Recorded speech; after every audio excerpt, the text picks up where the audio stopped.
নমস্কার বন্ধুরা, আমি শ্রাবণী। আমি চলে এসেছি আরও একটি রেসিপি নিয়ে। চলো রেসিপিটি তাহলে একবার দেখে নিই। আজকের রেসিপি গাঁঠি কচুর তরকারি। আজ আমি টক ঝাল মিষ্টি গাঁঠি কচুর তরকারি বানাবো। ভিডিওটা প্রথম থেকে শেষ পর্যন্ত দেখার অনুরোধ রইল। রেসিপিটি বানানোর জন্য আমি গাঁঠি কচু নিয়েছি।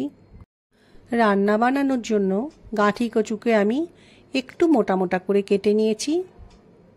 গাঁঠি কচু কেটে নেওয়ার পর আমি আধ ঘন্টা মতো নুন জলে ভিজিয়ে রেখেছিলাম।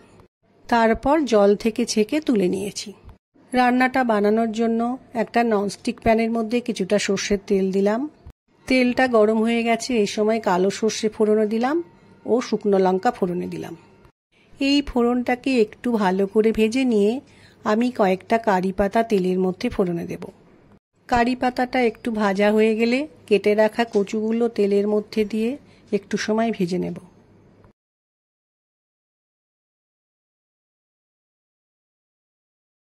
আমি এই কচুর তরকারিতে একটু তেঁতুলের পাল্প দেব বলে একটা ছোট বোলের মধ্যে তেঁতুল ও জল ভিজিয়ে রেখেছি। আধ ঘন্টা মতো তেঁতুলটা জলের সাথে ভিজে থাকলে খুব সুন্দর একটা তেঁতুলের পাল্প তৈরি হয়ে যাবে। তরকারিকে আর একবার ভালো করে মিশিয়ে নিয়ে এর মধ্যে এবার আমি নুন হলুদ দেব। এবার আমি পরিমাণ মতো হলুদ গুঁড়ো দিলাম, পরিমাণ মতো নুন দিয়ে দিলাম।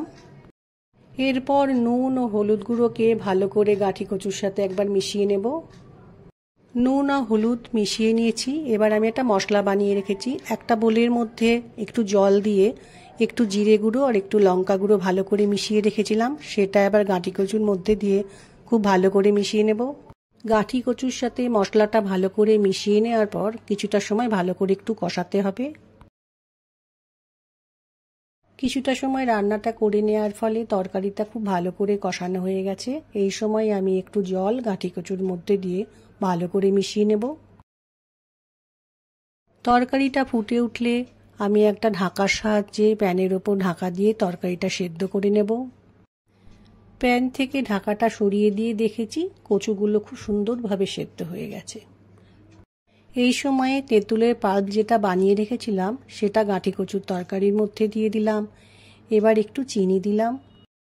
এরপর একটু গরম মশলা দিয়ে দিলাম। এবার তরকারির সাথে সমস্ত মশলা খুব ভালো করে মিশিয়ে দেব। তেঁতুলের পাল্পটা গাঁঠি কচু সেদ্ধ হওয়ার পরই দিতে হবে।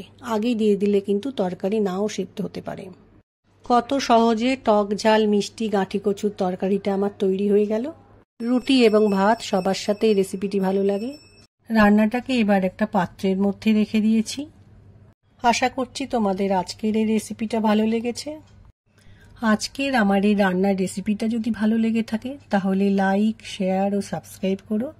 ভিডিওটি দেখার জন্য ধন্যবাদ। ভিডিওটি আজ এখানেই শেষ করছি। ফিরে আসছি আরও একটি রেসিপি নিয়ে।